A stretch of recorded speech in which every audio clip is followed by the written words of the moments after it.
This episode is brought to you by Leo Bato and Associates, ang realtor na patok.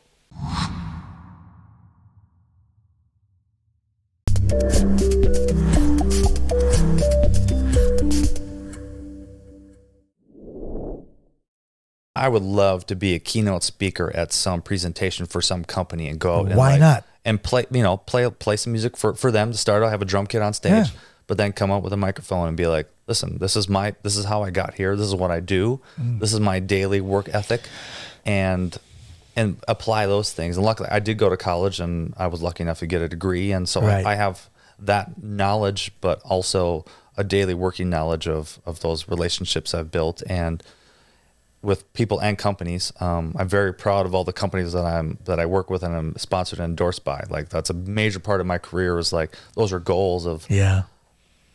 DW drums and Remo drum heads and innovative percussion sticks and Roland electronics and tunerfish lug locks. My whole gamut of all the companies that I'm with, like that, those are major accomplishments.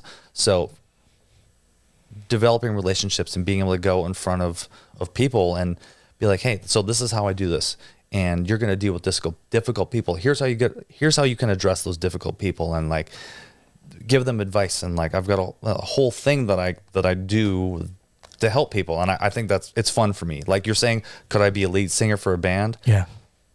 I could, but it's not something that I would excel at. But I can go out in front of people and speak to them and connect to them and motivate and inspire is something I love doing, just with my friends even, you know what I mean? And like I had a dear friend of mine, he's a drummer in a huge, major band, huge, and like he's having a rough stint right now. The band's not playing as much, he's having relationship troubles, and he's just been like, he came in, we were hanging out the other day, and he just walked in. I could feel the negativity. Like you could, like people are. Of course, on that level. yeah. I was like, oh God, like dude, So heavy. so heavy. I go, man, come on, and like I'm very real with people. Like I'm a good ear and I will listen, but I'm also not like going to be somebody who'd be like, oh, I'm so sorry. I'm like, you're better than this. You have to be stronger. Yes. I feel bad for you right now. Everybody's got difficult stuff to deal with, and some people have it worse than others depending on, financial hardships or family situations or whatever it might be. It's just about how you mentally can push through that. And he was having one of these times, and he just needed me to. He didn't need me to. He didn't ask me to, but I knew that as a good friend, and I could see him struggling. I needed to push him a little Right. bit in a kind of a little bit of an aggressive way to be like, man, I know you and you know me. You're stronger than this. You need to push through right now. And I know it sucks. I can't imagine what you're going through. See, that's the empathy right there. I mean, you gave him empathy, but you're not actually subscribing to the victim mentality that he's having that day. Wonderfully put. So I wanted him to know that I do empathize with him, but at the same time, when I've been in those situations, I don't let myself off the hook, and I'm not letting him off the hook. Correct. And it took him. He got mad at me. He goes, he didn't get like yell at me and swing at me, but he got angry. He goes, oh, you don't. Yeah, I disagree with you, and he stormed off. And it was about a half hour later. He came back and he goes, man, I'm sorry. Can we hug? You're right. You're right. Right? It took him a second to process it. And so it might have taken, some people might take a week. But it was the fact that I wasn't going to let him get away with doing that to himself, because I know that, he's strong, and I was able to motivate him to push past that day and all the just terrible stuff that was happening and be like, listen, push, like tomorrow's going to be a better day. Work hard towards other things in your life and keep pushing. This episode is brought to you by Leo Bato and Associates, ang realtor na patok. So that's the career coach in me. So personal development, that could be another long-term career. Yeah, right. And it's so weird, no? I guess TED Talk would be another long-term end game for you. Yeah, no, I mean, I was a part of a masterclass this last year, and I wasn't the sole focus of it. It was the band, but it was great to hear them and how they did a masterclass and being a part of that, and that process of like teaching from real life experiences. Yeah. And they're huge band, and it was great to hear their stories of like what their setbacks were and the things that they went through, and they're being poor or coming from a bad neighborhood, and their parents telling them you can't do this, and leave the house if you decide to do this because you're supposed to be a doctor, not a guitar player.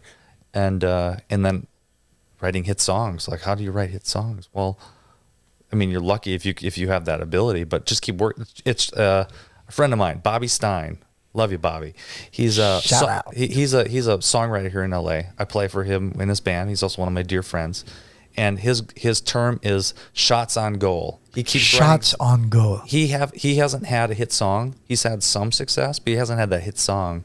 And brilliant man, and his term is shots on goal. Playing soccer or football, depending on what part of the world you're in. So playing football or soccer, and in soccer you shoot at the goal a lot, and usually it's stopped. Yep. You know, it's not like football where there's lots of touchdowns scored Here, in the no. U.S. You get 2-1, you're good. Yeah, right. Exactly. And that's a high scoring game. Yeah. So he calls it shots on goal. Like, you can kick that ball at that goal hundreds of times and it might not go in at all, but keep trying to shoot that ball in, shots on goal. So that's something I took from him, and I think it's great advice of, It is. you know what I mean? You're still playing the game. You're still trying, you're still getting better. You're learning your opponent's moves and how to get around them and how to, you know, maneuver in life. It's just a big metaphor, right? So you just learn how to, you know, get around your defender. You know what's nice about that kind of philosophy is that you're okay being rejected. You just need to keep doing it and doing it. Change your style. Yeah. I mean, eventually you're gonna get a goal in. Yeah, eventually a goal is going to go in. Yeah. Maybe it's not going to win the championship game, but you're going to score that goal. Yep. And here's a side fact about me. I love sports. I played soccer, was my first sport. I was a large child. I was about 300 pounds, easy, playing soccer. Worst player on the team. Could barely run up the field. Never scored a goal. And to this day, there's one time ingrained in my brain where the coach finally put, you know, the fat kid in off the bench, couldn't do anything, and like a miracle happened. The ball was in front of me, nobody was around me. I was running towards the goal, kicking the ball, and the goal was wide open. Like, I could have just, because for some reason the goalie was pulled, and I tripped and fell over the ball, and the ball rolled out of bounds, and I didn't score my goal. And after that, I quit soccer because I realized that, first of all, it was not my game. But I never scored that goal. But I moved on to a different sport and things that What was the next sport? baseball after that, which Were you good?